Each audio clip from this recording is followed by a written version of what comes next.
السلام علیکم ناظرین، میں محمد اسلم حسین سیاست کی عالمی خبروں میں آپ سب کا استقبال کرتا ہوں۔ غزہ پر اسرائیلی حملوں کے خلاف تیونس، پاکستان اور اردن نے رد عمل کا اظہار کیا ہے۔ تیونس کے صدر قیس سعید نے بھی کہا ہے کہ ہم فلسطین کے ساتھ ہیں اور آزاد فلسطین کے لیے کام جاری رکھیں گے۔ صدر سعید نے تیونس سے فرانسیسی فوجیوں کے انخلاء کی 60 سالہ یاد کے موقع پر صوبہ بن زیرت میں منعقدہ تقریب میں شرکت کی اور فلسطین کے ساتھ اتحاد و یکجہتی کے پیغامات جاری کیے۔ انہوں نے کہا کہ فلسطینی عوام کو قتل کرنے والوں کی ملک سے بے دخلی اور فلسطین کی آزادی کے لیے ہم مستقل کام کریں گے۔ سعید نے کہا یہ دنیا جسے مہذب کہا جاتا ہے، اس کے بنائے ہوئے انسانی قوانین فلسطینیوں کا احاطہ نہیں کرتے۔ اصل میں یہ مشرق وسطیٰ کو ایک دفعہ پھر تقسیم کرنا چاہتے ہیں۔ فلسطینی عوام نہایت دلیرانہ مزاحمت کر رہے ہیں اور ان کے جائز حقوق کبھی ضائع نہیں ہوں گے۔ فلسطین کے ساتھ ہمارا اتحاد یکجہتی ہمیشہ جاری رہے گا۔ پاکستان عبوری حکومت کے وزیر خارجہ جلیل عباس جیلانی نے دارالحکومت پاکستان اسلام آباد میں منعقدہ پریس کانفرنس کے خطاب میں اسرائیل کے غزہ پر فضائی حملوں کی اور علاقے کے محاصرے کی مذمت کی۔ جیلانی نے کہا کہ یہ اصل میں اسرائیل کی طرف سے فلسطین کے بے بس عوام کے خلاف جاری نسل کشی ہے۔ اردن کے وزیر خارجہ ایمن السفیدی نے بھی برطانوی چینل BBC کے لیے انٹرویو میں فلسطینیوں پر دوہرے معیار کے اطلاق کی طرف اشارہ کیا اور کہا ہے کہ انہوں نے یوکرینی شہریوں کی خوراک اور ادویات کو بند کرنا جنگی جرم ہے تو فلسطینی شہریوں کی خوراک اور ادویات کو بند کرنا کیوں جرم نہیں ہے؟ بین الاقوامی برادری جیسے اسرائیلی شہریوں کی ہلاکت کی مذمت کر رہی ہے، اسی طرح اسے فلسطینی شہریوں کے قتل کی بھی مذمت کرنی چاہیے۔ انہوں نے فلسطین پر دوہرے معیار کے اطلاق کی طرف اشارہ کیا اور کہا ہے کہ انسانی اور قانونی معیار بغیر کسی امتیاز کے یکساں ہونے چاہیے۔ ایران نے کہا ہے کہ اگر اسرائیل کا غزہ آپریشن جاری رہا تو ہم مداخلت کریں گے۔ امریکہ میں نشریات ایکسیس نیوز سائٹ کی نام کو پوشیدہ رکھتے ہوئے سفارتی ذرائع کے حوالے سے شائع کردہ خبر کے مطابق ایران کے وزیر خارجہ حسین امیر عبداللہیان نے لبنان میں اقوام متحدہ کے مشرق و سطح میں امن مرحلے کوآرڈینیٹرز کے ساتھ ملاقات کی اور انہیں اسرائیل حماس کشیدگی کے بارے میں ایران کے پیغامات سے آگاہ کیا۔ ذرائع کے مطابق عبداللہیان نے کہا ہے کہ ہم جھڑپوں کی علاقائی جنگ میں تبدیلی کے خواہشمند نہیں ہیں۔ انہوں نے کہا کہ ایران حماس کی طرف یرغمال بنائے گئے اسرائیلیوں کی رہائی میں بھی مدد کر سکتا ہے، لیکن اس کے مقابل ایران کی کچھ ریڈ لائنیں ہیں۔ اگر اسرائیل کے حملے جاری رہے اور خاص طور پر اگر زمینی آپریشن شروع کیا گیا تو ایران اس کا جواب دینے پر مجبور ہو جائے گا۔ اسرائیل قومی سلامتی کے مشیر تزانگی سمیت اسرائیلی حکام کے ساتھ ملاقات کی اور تل ابیب انتظامیہ کو ایران کے پیغامات سے آگاہ کیا۔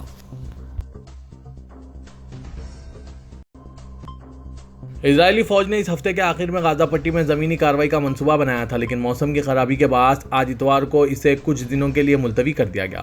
امریکی اخبار نیو یارک ٹائمز نے یہ معلومات 3 سینئر اسرائیلی فوجی افسران کے حوالے سے اپنی رپورٹ میں دی۔ منصوبے کے مطابق اسرائیلی فورسز کو غزہ شہر پر قبضہ کرنے اور انکلیو کی موجودہ قیادت کو تباہ کرنے کا حکم دیا گیا ہے۔ رپورٹ میں کہا گیا ہے کہ اس میں ہزاروں اسرائیلی فوجیوں کے ساتھ ساتھ ٹینکوں، سوپرز کمانڈوز کی شرکت کی امید تھی۔ نیو یارک ٹائمز نے حماس کے ایک اہلکار کے حوالے سے خبر دی ہے کہ حماس کے جنگجو اپنی طرف سے غزہ شہر میں کئی چھپی ہوئی زیر زمین سرنگوں سے اچانک نکل کر اسرائیلی فوجیوں پر پیچھے سے حملہ کرنے کا منصوبہ بنا رہے ہیں۔ اس سے قبل امریکی تحقیقاتی صحافی سیمور ہرش نے کہا تھا کہ اسرائیل جوائنٹ ڈائریکٹ اٹیک میونیشن گائیڈنس کٹ سے لیس بموں کے ذریعے غزہ پر حملے کرنے کا منصوبہ بنا رہا ہے، جس سے شہر مکمل طور پر تباہ ہو جائے گا۔ خیال رہے کہ 7 اکتوبر کو فلسطینی گروپ حماس نے غزہ کی پٹی سے اسرائیل پر زبردست راکٹ حملہ کیا تھا۔ اس کی وجہ سے اسرائیل کو اگلے دن جنگ کا اعلان کرنے اور جوابی حملے کرنے پر مجبور ہونا پڑا۔ اسرائیل اور فلسطین میں کشیدگی بڑھنے کے باعث 1000 سے زائد ہلاکتیں اور ہزاروں زخمی ہونے کی اطلاع ہے۔ اسرائیل نے شمالی شام کے حلب بین الاقوامی ہوائی اڈے پر میزائل داغا۔ شام کے سرکاری ٹی وی کے مطابق 3 دنوں کے اندر ہوائی اڈے پر اسرائیل کا یہ دوسرا حملہ ہے۔ ایک رپورٹ کے مطابق جمعرات کو اسرائیل نے دارالحکومت دمشق اور حلب کے بین الاقوامی ہوائی اڈوں پر حملہ کیا تھا، جس سے رن وے کو نقصان پہنچنے کے بعد انہیں عارضی طور پر بند کر دیا گیا تھا۔ ہفتے کی شام وزارت ٹرانسپورٹ نے کہا ہے کہ نقصان کی مرمت کے بعد حلب کے ہوائی اڈے پر خدمات کو دوبارہ شروع کر دیا گیا۔ حملے سے ہوئے نقصان کا اندازہ لگایا جا رہا ہے۔ سعودی ولی عہد شہزادہ محمد بن سلمان نے غزہ میں عسکری کارروائیوں کو فوری طور پر روکنے کا مطالبہ کیا۔ سعودی پریس ایجنسی کے مطابق ولی عہد نے کشیدگی ختم کرنے اور غزہ سے حصار اٹھانے پر زور دیا ہے۔ ولی عہد شہزادہ محمد بن سلمان نے یہ بات امریکی وزیر خارجہ اینٹونی بلنکن سے ملاقات کے دوران کہی۔ قبل ازیں ولی عہد شہزادہ محمد بن سلمان سے امریکی وزیر خارجہ نے ریاض میں ملاقات کی ہے۔ ولی عہد نے کہا ہے کہ غزہ میں عالمی انسانی حقوق کا احترام کرتے ہوئے خطے کی سلامتی اور امن کو قائم رکھنے کے لیے اقدامات کیے جائیں۔ دائمی امن کے قیام کے لیے ضروری ہے کہ فلسطینی عوام کو ان کے جائز حقوق دینے چاہیے۔ ولی عہد نے نہتے شہریوں کو نشانہ بنانے اور علاقے کی بنیادی ڈھانچے کے علاوہ شہریوں کو ان کی بنیادی ضرورتوں سے محروم کرنے کو سختی سے مسترد کیا ہے۔ ملاقات کے دوران امریکہ میں سعودی سفیر شہزادی ریما بنت بندر اور وزیر خارجہ شہزادہ فیصل بن فرحان بھی موجود تھے۔ روس کی تفریحی کمپنی بگ فن نے مشرق و سطح میں اپنے اہم تفریحی مرکز کو متعارف کرانے کے لیے ویدا ریئل اسٹیٹ کے ساتھ ایک تاریخی تعاون پر دستخط کیے ہیں۔ عرب نیوز کے مطابق ریاض میں پارک ایونیو شاپنگ سینٹر کو نئے منصوبے کے لیے بہترین میزبان کے طور پر مختص کیا گیا ہے۔ معاہدے پر بگ فن کے بانی اور صدر عزیز زیباروف اور ویدا ریئل اسٹیٹ کے سی ای او عبد الرحمن الجوید نے دستخط کیے۔ انہوں نے انکشاف کیا کہ یہ اسٹریٹجک فیصلہ ممکنہ مقامات کے ایک مکمل سروے کے بعد کیا گیا۔ ترکی کے گالاٹا سرائے فٹ بال کلب سے قومی کھلاڑی کرم آخترک اولو نے فلسطین کے حق میں پیغام جاری کیا۔ آخترک اولو نے انسٹاگرام پیج سے جاری کردہ پیغام میں کہا ہے کہ مجھے معلوم ہے کہ کچھ لوگ بات کرنے سے ہچکچا رہے ہیں، لیکن میں اس ظلم کے مقابل خاموش رہ کر جینا نہیں چاہتا۔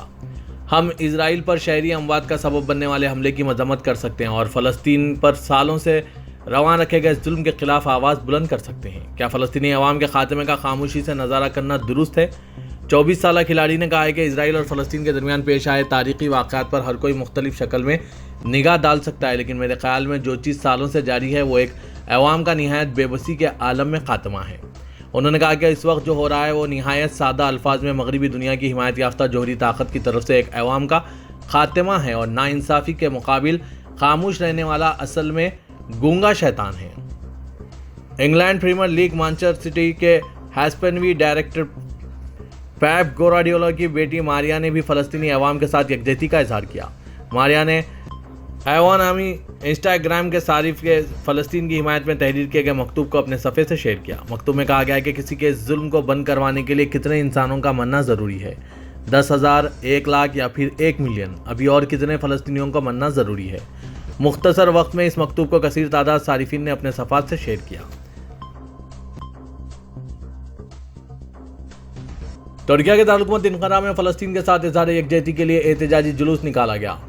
فلسطین ہم تمہارے ساتھ ہیں، اسرائیل پر لعنت ہو کے نعرے سے نکالے گئے اس جلوس میں کثیر تعداد میں سول سوسائٹیوں نے شرکت کی۔ انت پارک میں منعقدہ جلوس میں ترانے گائے گئے اور شرکاء نے فلسطین کے حق میں نعرے لگائے۔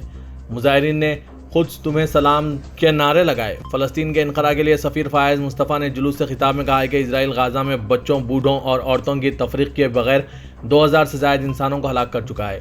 استنبول کے علاقے فاتح میں بھی فلسطین پر جاری اسرائیلی تشدد کے خلاف گرینڈ فلسطین مارچ کا اہتمام کیا گیا۔ مارچ میں سول سوسائٹیوں کے نمائندوں کے ساتھ ساتھ شہریوں کی بھی کثیر تعداد نے شرکت کی۔ اقوام متحدہ کے ایک ماہر نے خبردار کیا ہے کہ غزہ پر اسرائیل کا حملہ فلسطینیوں کی بڑے پیمانے پر نسلی تطہیر کا باعث بن سکتا ہے، جسے ان کے بقول ایک اور نکبہ کے نام سے یاد کیا جا سکتا ہے۔ نکبہ ایک عربی لفظ ہے۔ اسرائیل نے 11 لاکھ فلسطینیوں سے کہا ہے کہ وہ غزہ کی پٹی کے شمال میں 7 اکتوبر کو حماس کے حملے کے بعد اسرائیل کے دفاعی افواج کی جانب سے زمینی حملے سے پہلے نکل جائیں۔ مقبوضہ فلسطینی علاقوں کے بارے میں اقوام متحدہ کی خصوصی نمائندہ فرانسسکا البانی نے کہا ہے کہ غزہ سے فلسطینیوں کی جبری بے دخلی نکبہ ہوگی۔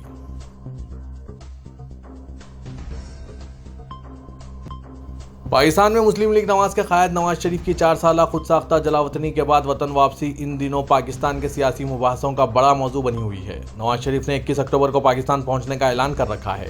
ان کی پارٹی نے اسی روز لاہور میں مینار پاکستان کے احاطے میں استقبالی جلسے کی تیاریاں بھی جاری رکھی ہوئی ہے۔ نواز شریف کی واپسی کی تاریخ جوں قریب آ رہی ہے، ان کی ماضی قریب کی حلیف جماعت پاکستان پیپلز پارٹی کی جانب سے تحفظات کا اظہار کیا جا رہا ہے۔ یہ سوالات زیادہ تر صوبہ پنجاب کے رہنماؤں کی جانب سے اٹھائے جا رہے ہیں۔ چند دن قبل پیپلز پارٹی کے رہنما اور سابق اسپیکر قومی اسمبلی راجہ پرویز اشرف نے کہا کہ نواز شریف کسی سمجھوتے کے تحت واپس آ رہے ہیں۔ اسی طرح پیپلز پارٹی وسطی پنجاب کے جنرل سیکریٹری سید حسن مرتضیٰ نے بھی نواز شریف کی واپسی پر انہیں پروٹوکول دیے جانے پر تنقید کی ہے۔